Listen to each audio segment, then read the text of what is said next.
की बात है। गोमती नाम की एक गरीब बूढ़ी औरत अपने बेटा बहू के साथ रहती थी।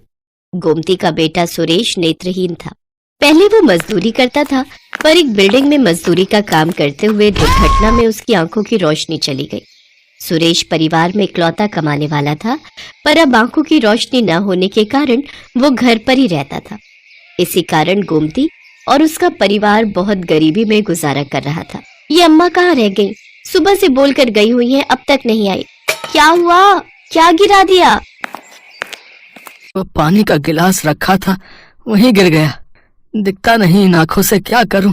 मेरे कारण तुम्हें और माँ को कितनी परेशानी हो रही होगी। माँ को भी घूम घूम कर काम मांगना पड़ता है। पता नहीं उन्हें आज कोई मजदूरी का काम मिला भी या नहीं। आ गई अम्मा, बहुत देर लगा दी। कहाँ रह गई थी? एक गोदाम में अनाज साफ करने का काम मिला है, 50 रुपए रोज देंगे। मैंने सोचा कुछ तो पैसे आ जाएंगे, इसलिए आज वहीं अनाज साफ कर रही थी। फिर 50 रुपए मिले तो उनसे शाम की सब्जी और तेल ले आई। अम्मा, तुम इस उम्र में अकेले काम करती हो। मैं सचमुच कितना बुरा हूँ जो इस उम्र में अपनी माँ से काम करवा रहा हूँ।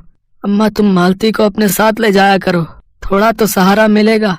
नहीं बेटा, मैं तुझे अकेला नहीं छोड़ सकती। तुझे दिखाई नहीं देता। अगर पीछे से तुझे किसी चीज की जरूरत हो तो कम से कम मालती तेरे साथ रहेगी, तो मुझे चिंता नहीं होगी। गोमती अब रोजाना ही अनाज के गोदाम में काम के लिए जाती और शाम के समय 50 रुपए लेकर घर लौटती। एक सुबह जब गोमती काम पर पहुंची तो मालिक की पत्नी भी वहां मौजूद थी। सुमित्रा, गोमती बहन आ गई हैं। कल बसंत पंचमी की पूजा के लिए जो भी मंदिर की साफ सफाई करवानी है वो करवा लो, गोमती बहन कर देंगी। मालकिन, आप बता दो कैसे सफाई करनी है, मैं कर दूंगी। वो सामने मंदिर बना हुआ है, अच्छे से साफ सफाई करके माता सरस्वती की मूर्ति को सजा देना। और उसके बाद कल पीले चावल का प्रसाद भी बनेगा, उसके लिए बोरी में से चावल भी निकाल कर साफ कर देना। गोमती बहुत मेहनत से माता सरस्वती के मंदिर को सजाती है। पीले पुष्प माता सरस्वती के आसपास सुशोभित हो रहे थे। माता सरस्वती का मंदिर बहुत सुंदर लग रहा था। गोमती बहन, तुमने तो मंदिर बहुत सुंदर सजाया है। माता सरस्वती की मूर्ति बहुत प्यारी लग रही है। एक काम करना, कल तुम जल्दी आ जाना, फिर प्रसाद बनाने में तुम मेरी मदद भी कर देना। गोमती बहन, चिंता मत करो, मैं तुम्हें 50 रुपए और दे दूंगा। अब कल तुम बसंत पंचमी की पूजा में हाथ बटाओ। ठीक है मालिक, मैं आ जाऊंगी। अच्छा मालकिन, चलती हूँ। गोमती घर चली जाती है और घर जाकर अपनी बहू को वसंत पंचमी की पूजा के बारे में बताती है। अम्मा, फिर तो कल हम पेट भर के पीले चावल का प्रसाद खाएंगे। तुम ज्यादा ले आना, मुझे पीले मीठे चावल बहुत पसंद है। हाँ बहू, ले आऊंगी। मालिक मालकिन बहुत अच्छे हैं, वो मना नहीं करेंगे। अगले दिन गोमती काम पर पहुंचती है। मालकिन की तबीयत ठीक नहीं थी। गोमती बहन, मेरी तबीयत ठीक नहीं है। आज सुबह से ही ब्लड प्रेशर बढ़ा हुआ है। डॉक्टर ने आराम करने के लिए कहा है। मैंने तो सोचा था कि मैं तुम्हारे साथ मिलकर पीले चावल का प्रसाद बनाऊंगी, पर मेरी तो उठने की बिल्कुल भी हिम्मत नहीं हो रही। अब तुम्हें अकेले ही प्रसाद बनाना पड़ेगा। कोई बात नहीं मालकिन, आप आराम करो, मैं प्रसाद बना लूंगी। गोमती बहन, तुम अकेले इतना प्रसाद कैसे बना पाओगी? तुम कहो तो मैं किसी और को भी तुम्हारी मदद के लिए लगा देता हूँ। नहीं नहीं मालिक, मैं कर लूंगी, आप चिंता मत करो। गोमती भले ही बड़ी उम्र की महिला थी, पर वो बहुत मेहनती थी। वो कभी भी काम से नहीं थकती थी। उसकी उम्र भले ही 60 बरस की थी, पर उसमें बहुत साहस था। गोमती मन ही मन माँ सरस्वती का नाम लेकर प्रसाद बनाती रही। माँ सरस्वती, आपके आशीर्वाद से प्रसाद अच्छा बन जाए, बस इसी कामना से ये मैं मीठे चावल का प्रसाद बना रही हूँ। जय माँ सरस्वती, जय माँ सरस्वती। गोमती की सच्चे हृदय से की जा रही प्रार्थना माँ सरस्वती के कानों तक पहुँचती है। नारायण नारायण। गोमती पर अपनी कृपा दृष्टि कीजिए माते। गोमती इस उम्र में भी गरीबी और दुख के दिन व्यतीत कर रही है, फिर भी उसके चेहरे पर कितनी शांति है। वो आपका नाम लेकर मीठे चावल का प्रसाद बना रही है। वो जानती है कि उसके घर के हालात कैसे हैं, फिर भी वो अपने दुख को मन में दबाए पूरी श्रद्धा से अपना कार्य कर रही है। तुम उचित कह रहे हो पुत्र, मैं भी कब से यही देख रही हूँ। पर गोमती की परीक्षा लिए बिना मैं उसके दुखों को कैसे दूर कर सकती हूँ? इसके लिए मुझे उसके पास जाना होगा। माते, मीठे पीले चावल खाने का तो मेरा भी बहुत मन है। ठीक है पुत्र, तो तुम भी मेरे साथ पृथ्वी लोक पर चलो और आज वसंत पंचमी के शुभ अवसर पर मीठे पीले चावल का आनंद लो।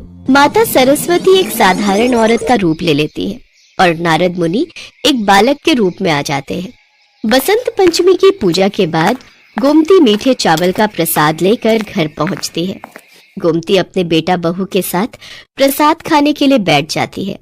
तभी देवी सरस्वती और नारद मुनि वहां पहुंचते हैं। बहुत जोरों की भूख लगी है, मेरा बेटा और मैं बहुत दिनों से भूखे हैं, कुछ खाने को दे दो। अम्मा अभी तो खाने ही बैठे हैं, अभी ये मांगने के लिए आ गए। नहीं नहीं, मना कर देती हूँ, थोड़े से ही तो चावल हैं, हम क्या खाएंगे। नहीं नहीं बहू, आज बसंत पंचमी का दिन है और हमारे पास तो पीले चावल का प्रसाद है। ऐसे द्वार पर आए किसी भूखे को खाली हाथ लौटाना अच्छी बात नहीं है। एक काम करो, तुम और सुरेश चावल खा लो, मैं थोड़े से इन्हें दे देती हूँ।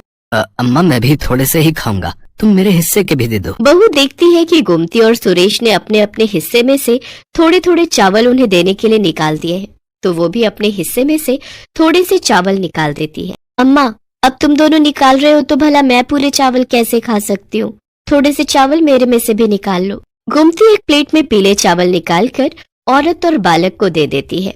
साक्षात माता सरस्वती और नारद मुनि चावल का प्रसाद खाकर मन ही मन मुस्कुरा रहे थे। तुम तीनों ने अपने अपने हिस्से के चावल हमें खिलाकर हमारी भूख शांत कर दी।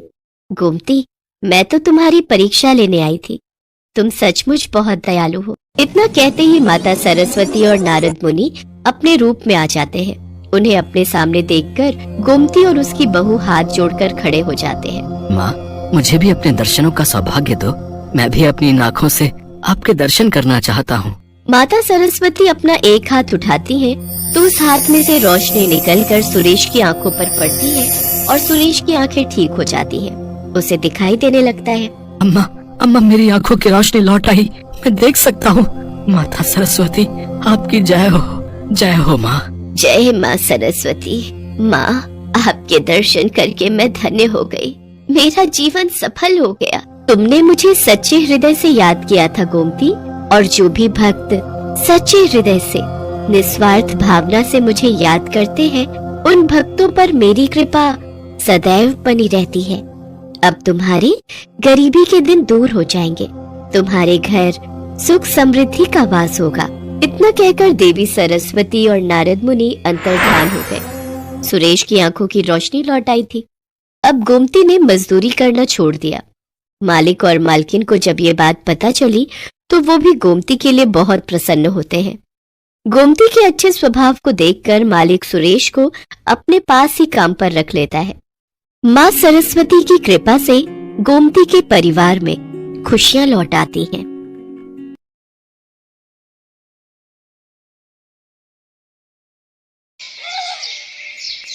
माँ सरस्वती ब्रह्मलोक में बैठी अपनी वीणा बजाने में मुग्ध थी। तभी देवी लक्ष्मी उनके समक्ष उपस्थित होती हैं।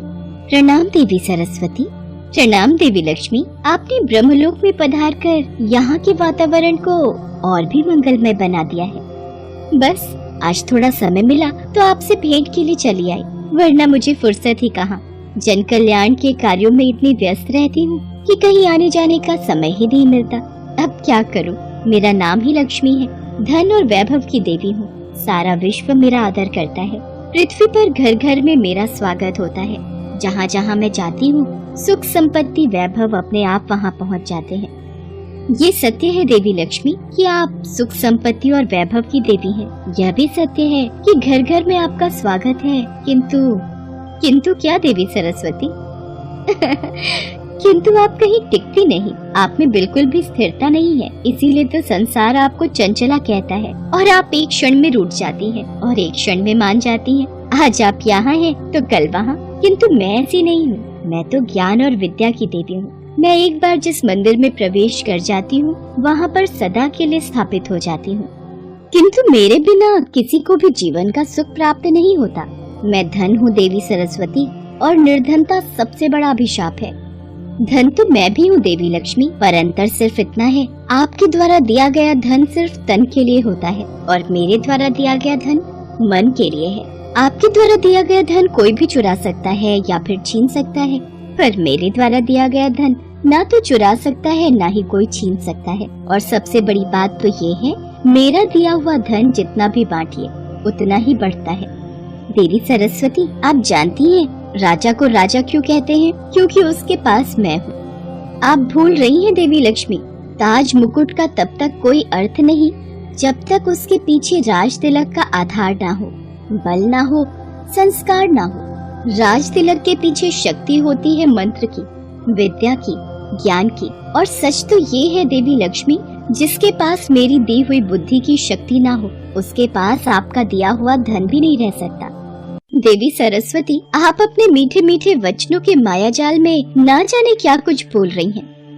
शायद आप नहीं जानती देवी लक्ष्मी, मीठी वाणी वातावरण में रस घोल देती है। शब्द जब मंत्र बन जाता है तो उसमें दिव्यता आ जाती है। वाणी का जब दिव्यता से मेल होता है तब वह कंठ की शोभा बढ़ जाती है और पूरा संसार उन मीठे वचनों को सुनने के लिए प्रेरित हो जाता है। पर सच तो यह है देवी सरस्वती, मेरे आने से उदास वातावरण भी रंगमय हो जाता है। मेरा आगमन रोते हुए को हंसा देता है। और ये बात तो आपने अवश्य सुनी होगी कि भूखे पेट तो भजन भी नहीं होता। देवी सरस्वती, अब तो आपको मानना ही होगा कि मैं श्रेष्ठ हूँ। देवी लक्ष्मी, ज्ञान और धन में यदि कोई श्रेष्ठ है तो वह है ज्ञान, क्योंकि ज्ञानी व्यक्ति की पूजा तो राजा भी करते हैं, अतः श्रेष्ठ मैं हूँ। देवी सरस्वती, हम इस विवाद में ना पड़ कर कि हम दोनों में से कौन श्रेष्ठ है, हम इस बात का फैसला भगवान विष्णु पर छोड़ते हैं कि हम दोनों में कौन श्रेष्ठ है। मुझे स्वीकार है देवी लक्ष्मी। ठीक है देवी सरस्वती, तो चलिए। देवी सरस्वती और देवी लक्ष्मी, इन दोनों में कौन श्रेष्ठ है, इस बात का फैसला सुनने के लिए वो दोनों भगवान विष्णु के पास पहुँची। देवी गंगा भगवान विष्णु के समक्ष पहले से ही उपस्थित थीं। देवी लक्ष्मी भगवान विष्णु के समक्ष बैठ जाती हैं, पर वो देवी सरस्वती को बैठने के लिए नहीं कहती हैं। इस पर देवी सरस्वती देवी लक्ष्मी से कहती हैं, हे देवी लक्ष्मी, आप मुझे स्वयं यहाँ लेकर आई हैं, पर आपने मुझे आसन ग्रहण करने के लिए नहीं कहा। क्या विष्णु लोक में अतिथियों का सत्कार इसी प्रकार किया जाता है? क्षमा कीजिए देवी सरस्वती, देवी लक्ष्मी तो भगवान विष्णु के हृदय में निवास करती हैं और मुझे अपने चरणों में रहने का अधिकार स्वयं भगवान विष्णु ने ही दिया है। और रही आपकी बात, आपके लिए तो सदैव ही यहाँ पर स्थान की कमी रहती है। यह समस्या मेरी नहीं, आप ही की है। मैं आपकी अतिथि हूँ, इसलिए आपको अपने स्थान पर मुझे बिठाना चाहिए। देवी सरस्वती, मैं तो अपना स्थान छोड़ने की कदापि सोच भी नहीं सकती, और मैं अपना स्थान छोड़कर भला कहाँ जाऊंगी? तो देवी लक्ष्मी, आप मुझे यहाँ लाई ही क्यों? अब तो यह बात मुझे स्वयं भगवान विष्णु से पूछनी पड़ेगी कि यहाँ मेरा स्थान कहाँ है। किंतु इस समय यह संभव नहीं है देवी सरस्वती। श्री हरि इस समय योग निद्रा में है। तो क्या हुआ देवी लक्ष्मी, मैं उन्हें जगाऊंगी और मैं आपको इसकी अनुमति कदापि नहीं दूं। देवी लक्ष्मी, इस समय आप मेरा घोर अपमान कर रही हैं। देवी सरस्वती, देवी लक्ष्मी सत्य ही तो कह रही हैं। देवी गंगा, मैं जानती हूँ आप देवी लक्ष्मी की हाँ में हाँ क्यों मिला रही हैं, और मैं ये भी जानती हूँ कि मेरे विरुद्ध लगातार आपके कान कौन भरता रहता है। आप गलत समझ रही हैं देवी सरस्वती, भला मेरे कान कौन भरेगा? देवी गंगा, देवी सरस्वती का संकेत मेरी ओर है, ये सोच रही है कि मैं आपको इनके लिए भड़काती हूँ। देवी लक्ष्मी, मुझे संदेह ही नहीं पूर्ण विश्वास है। यह सरासर अन्याय है देवी सरस्वती। यह बात मैं अच्छे से जानती हूँ कि आप भगवान विष्णु के चरणों में स्थान पाने के लिए सदैव ही व्याकुल रहती हैं, किंतु भगवान श्री हरि ने यह स्थान स्वयं मुझे दिया है। आप तो बेकार में ही देवी लक्ष्मी पर क्रोधित हो रही हैं। गंगा सत्य कह रही है देवी सरस्वती, मैं भली भांति जानती हूँ आप दोनों मिलकर मेरे खिलाफ कोई षड्यंत्र रच रही हैं। देवी सरस्वती, यदि आपके मन में देवी लक्ष्मी के लिए कोई बैर है तो कृपया करके मेरे साथ भी इस तरह का व्यवहार नहीं करें, तो यही उचित होगा। देवी गंगे, मैं जानती हूँ मैं स्वयं इतनी सक्षम हूँ कि एक दिन मैं अपने ज्ञान, अपनी बुद्धि और अपनी योग्यता से भगवान श्री हरि के चरणों में ही नहीं, उनके हृदय में भी स्थान जरूर प्राप्त कर लूंगी। नहीं देवी सरस्वती, नहीं, वो दिन कभी नहीं आएगा। नारायण के हृदय में मेरा निवास है, और कोई कितना भी शक्तिशाली क्यों ना हो, मुझे श्री हरि के हृदय से कोई नहीं निकाल सकता। अच्छा, तो आप मुझे चुनौती दे रही हैं देवी लक्ष्मी? देवी सरस्वती, आपका विवाद गंगा से आरंभ हुआ था और आज आपने उस विवाद को आगे बढ़ाकर मेरे तक पहुंचा दिया। देवी सरस्वती, यदि आपको मेरे से ईर्ष्या है कि मैं धन वैभव की देवी हूँ, तो इसमें बुरा मानने वाली कौन सी बात है? यह स्थान तो मुझे स्वयं आदिशक्ति परमेश्वरी ने दिया है। अच्छा देवी लक्ष्मी, आपको इतना अहंकार है अपने वैभव और ऐश्वर्य पर, तो मैं आपको इस स्थान से अर्थात विष्णु लोक से दूर करती हूँ। मैं आपको श्राप देती हूँ, आप विष्णु लोक छोड़कर धरती पर चली जाएंगी। देवी सरस्वती देवी लक्ष्मी को श्राप दे देती हैं कि वो तुलसी रूप में धरती पर रहेंगे। इतनी देर में देवी गंगा देवी सरस्वती को श्राप देती हैं कि देवी सरस्वती धरती पर नदी रूप में प्रवाहित होंगी। देवी सरस्वती गंगा को श्राप देती हैं कि वो धरती पर बहकर पापियों के पाप धोएंगी। एक दूसरे से क्रोध में श्राप देने की बात देवी परमेश्वरी के कानों तक पहुँचती है। परमेश्वरी देवी कि आपकी रचाई दोनों शक्तियाँ लक्ष्मी और सरस्वती आपस में झगड़ा कर रही हैं, ऐसा क्यों? देवी काली, धन और बुद्धि में तो सदैव संघर्ष रहा है। इन दोनों ने सदैव ही अपने आप को श्रेष्ठ कहा है। ऐश्वर्य कहता है उसके बिना सब व्यर्थ है और ज्ञान कहता है उसके बिना सब व्यर्थ है। दोनों के बीच श्रेष्ठता का ये युद्ध सदैव चलता रहा है और आगे भी चलता रहेगा। परंतु इसका परिणाम क्या होगा? ये तीनों देवियाँ कहाँ जाएंगी? देवी काली, जन कल्याण की सहायता के लिए देवी लक्ष्मी राजा धर्मध्वज के घर तुलसी रूप में जन्म लेंगी। देवी सरस्वती एक कल्याणकारी जलधारा के रूप में प्रकट होंगी और देवी गंगा को भागीरथ नाम का एक महान तपस्वी राजा धरती पर उतार कर ले जाएगा। हे देवी परमेश्वरी, ये सब आप ही की इच्छा से हो रहा है। आपकी लीला अपरंपार। देवी लक्ष्मी, आप किस चिंता में हैं? स्वामी, मुझे देवी सरस्वती ने श्राप दिया है कि मैं पृथ्वी लोक पर एक साधारण मानव रूप में आपसे दूर रहूंगी। देवी लक्ष्मी, ये श्राप के कारण नहीं है, ये तो विधि का विधान है। ये पहले ही तय हो चुका था। वो देखिए, पृथ्वी लोक पर राजा धर्मध्वज, जिनकी कोई संतान नहीं है, वो आपको संतान रूप में पाने के लिए बहुत समय से तपस्या कर रहे हैं। उनके शरीर पर मिट्टी ने अपना कब्जा कर लिया है और कहीं ऐसा न हो कि देर हो जाए, कोई वन्य जीव जंतु उनको अपना शिकार बना ले। ओम श्री लक्ष्मी देवाय नमः। ओम श्री लक्ष्मी देवाय नमः। ओम श्री लक्ष्मी देवाय नमः। ओ कमल लोचन, ये मैं क्या देख रही हूँ? राजा धर्मध्वज तो मेरे ही नाम का स्मरण करके तपस्या कर रहे हैं। मुझे उनको वरदान देना ही होगा। परंतु देवी सरस्वती ने मुझे श्राप दिया था कि मुझे आपसे दूर होना होगा। मैं आपके बिना पृथ्वी लोक पर कैसे रहूंगी स्वामी? देवी लक्ष्मी, आप इस बात की चिंता मत कीजिए। जिस तरह आप मेरे बिना अधूरी हैं, उसी तरह ये विष्णु लोक और मैं भी आपके बिना अधूरे हैं। मैं आपसे बहुत जल्द मिलूंगा। आप अपना कर्तव्य निभाइए। मुझे आज्ञा दीजिए नारायण। और फिर देवी परमेश्वरी की इच्छा से देवी लक्ष्मी ने तुलसी रूप में, देवी सरस्वती ने नदी की धारा के रूप में और देवी गंगा ने अपने वेग से बहते हुए जन कल्याण में